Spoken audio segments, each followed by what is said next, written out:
চোখে দেখবেন না, তাদের পাশে থাকবেন, তাদেরকে শক্তি যোগাবেন, তাদের হয়ে লড়াই হবে, তারা মাঠে ময়দানে থাকবে। রাজ্য সরকারকে বাধ্য করতে হবে, পৃথকীকরণ করতে হবে। রাজ্য সরকারই জানে কার কাছ থেকে টাকা নিয়ে বা অবৈধ পন্থা অবলম্বন করে অযোগ্যগুলোকে শিক্ষা প্রতিষ্ঠানে পাঠিয়েছে। অবিলম্বে আমরা আওয়াজ তুলবো যোগ্যদের হয়ে, যে অবিলম্বে যারা অবৈধ পন্থা অবলম্বন করে তাদেরকে শিক্ষক নিয়োগ করিয়েছিলেন সেই অবৈধগুলোকে বাদ দিন, তাদেরকে জেলের মধ্যে রাখুন। প্রয়োজনে যারা বৈধ পন্থা অবলম্বন করে মেধার ভিত্তিতে, সেই রাম কাকার ছেলে হতে পারে, সনাতন কাকার ছেলে হতে পারে, আব্দুল মালিকের ছেলে হতে পারে, বা ফাতেমা বোন হতে পারে, টাকার দরকার নাই। অবৈধ পন্থায় যারা চাকরি পেয়েছে তাদেরকে আবার মাথা উঁচু করে তাদেরকে বরণ করে স্কুলের মধ্যে পাঠানো, এই দাবি আমাদেরকে তুলতে হবে। আর এই দাবিটা কিন্তু দেখবেন শুভেন্দু বাবুরা তুলবে না, এই দাবিটা আপনার অন্যার বিধায়ক তুলবে না, অন্যার বিধায়ক জোর গলায় বলবে না যে এই দুর্নীতির সাথে যারা যুক্ত আছে তাদের সব কাটাকে ধরে জেলের মধ্যে ভরবো, এই বলবে না। কারণ দুর্নীতির সাথে কারা যুক্ত? বর্তমান শাসক দল। এই বর্তমান শাসক দলকে জেলের মধ্যে পূর্বে বিজেপি মনে হয় আপনাদের? আপনাদের মনে হয়? মা যার গর্ভে তৃণমূলের জন্ম, ছেলে যতই খারাপ হোক না কেন মা কিন্তু ছেলেকে ছেলের মতোই ভাসবে। এই তো আমার বাড়িতে মায়েরা আছে, দূরে মায়েরা আছে, মায়েরা ছেলে যতই খারাপ হোক না কেন, ছেলে যতই বদ হোক না কেন, ছেলে যতই বদমাশ হোক না কেন, রাগ করলো ছেলের জন্য মায়ের একটা বুকে আলাদা জায়গা নাই।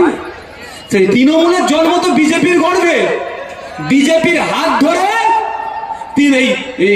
আপনার যে বিধায়ক, এই এদের হাত ধরে তৃণমূলের জন্ম হচ্ছে 1998 সালে। আমি বলছি রেকর্ড করে রাখুন, আমি বলছি রেকর্ড করে রাখুন। আমি ভুল বললে আমার নামে কিন্তু তৃণমূল কেস দিতে ছাড়বে না, মাথায় রাখবেন। তৃণমূলের জন্ম কার হাত ধরে? বিজেপির হাত ধরে।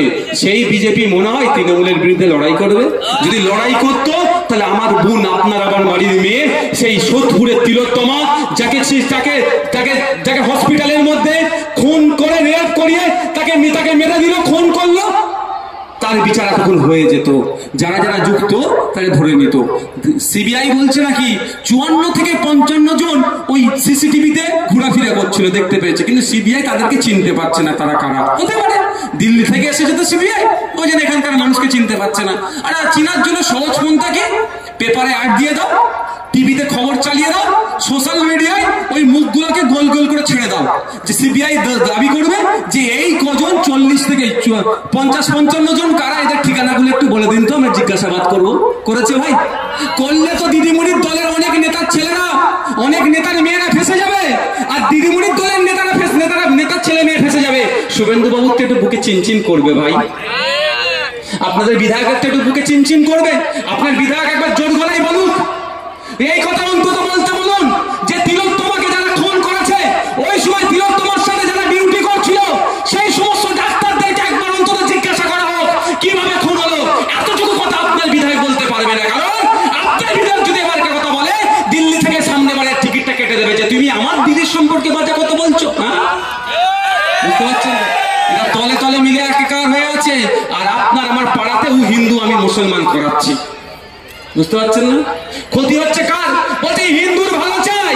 যদি হিন্দুর ভালো চাই আপনার বিধায়ককে বলুন এই পেট্রোল পাম্পে গিয়ে তেল নিলে যে হিন্দু তার 50 টাকা ডিসকাউন্ট তার জন্য হবে, বা 50 টাকা লিটার কিনবে, মুসলমান হলে 100 টাকা। পারবে করতে? এই বলছে হিন্দুর ভালো চাই, হিন্দুকে বাঁচাতে এসেছে। তাহলে বলতে বলুন গ্যাসের যে 50 টাকা করে দাম রিসেন্ট বাড়ালো, ওটা শুধু মুসলমানরাই বাড়িয়ে দেবে, হিন্দুরা দেবে না। বলতে বলুন তো পারবে? হিন্দুকে বাঁচাতে এসে না হিন্দু বেঁচেছে। আর 2011 সালে মুসলমানকে বাঁচাতে আপনার দিদি এসেছিল, যে এখন আপনাকে দিল্লি যাওয়ার রাস্তা দেখাচ্ছে, সে 2011 সালে বলেছিল কি মুসলমানদের আমি ভোট দাও, আমি মুসলমানদের বাঁচাবো। বাঁচানোর প্রমাণ হচ্ছে এইটাই তো, আপনার হাই স্কুল সামনে এত বড় একটা হাই স্কুল, এত বড় বিল্ডিং, 3টে টিচার। আপনারাই বলছেন তো ভাই, আমি বলছি না। আমি শুনেছিলাম 5টা, এখন বলছেন 3টা। তাহলে বুঝতে পারছেন মুসলমানকে কেমন বাঁচানো হচ্ছে। মুসলমানরা পড়লি তো বাঁচবে, মুসলমানরা যত পড়াশোনা করবে তত বাঁচবে, মাথা তুলে বাঁচবে তত। এরা চাই না মুসলমানরা মাথা তুলে বাঁচুক। শুধু মুসলমান নয়, এরা চাই না দলিত যে আছে সে মাথা তুলে বাঁচুক, এরা চাই না আদিবাসী যে আছে মাথা তুলে বাঁচুক। আপনার এই বাঁকুড়া জেলার কথা বলছি, যেখানে আদিবাসী ছেলে মেয়েরা বেশি থাকে, যেখানে দলিত ছেলে মেয়েরা বেশি থাকে, আর যেখানে মুসলমান ছেলে মেয়েরা বেশি থাকে, সব স্কুলগুলোতে গিয়ে দেখুন শিক্ষক নয়। যেমন 19 সালে মুসলিমরা একটু বেশি থাকে, চলে যান আদিবাসী অধ্যুষিত এলাকাতে, ওখানেও গিয়ে দেখবেন স্কুল আছে, শিক্ষক নয়। কারণ আদিবাসী ছেলে মেয়েরা যদি শিক্ষিত হয়ে যায়, যদি প্রশ্ন করতে শুরু করে দেয়, সমস্যা তো বেশি।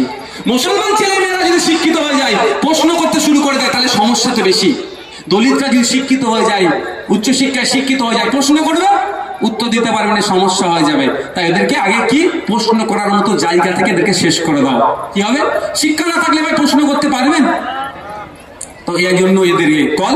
আর এরা, আরে আপনাদের ওন্দার যিনি বিধায়ক আছেন, ইনি হিন্দুর ভালো চান, আদিবাসীর ভালো চান, দলিতের ভালো চান।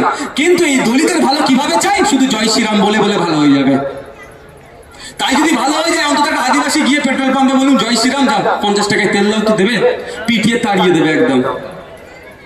ও জয় শ্রীরাম বলবে আর তোমার ভোটটা বাড়িয়ে তোমার ছেলে মেয়েকে বিদেশে পড়ানোর ব্যবস্থা তুমি করবে। আমাদেরকে ঐক্যবদ্ধ হতে হবে ভাই, যে আমি হিন্দু, আমি দলিত, আমি মুসলমান, আমি বুঝি না, আমি মানুষ, আমি নাগরিক, আমি আমার অসুস্থ, আমি আমার ব্লক বা আমার জেলাতে গিয়ে যাতে আমি সুস্থ হতে পারি, ট্রিটমেন্ট করে দিতে হবে সরকারকে। এই দায়িত্ব সরকারকে নিতে হবে। এইটা আমাদেরকে ডিমান্ড রাখতে হবে, এটার দিকে এগিয়ে যেতে হবে। আমি ভারতের নাগরিক, পশ্চিমবাংলার অধিবাসী, আমি উচ্চশিক্ষায় শিক্ষিত হব।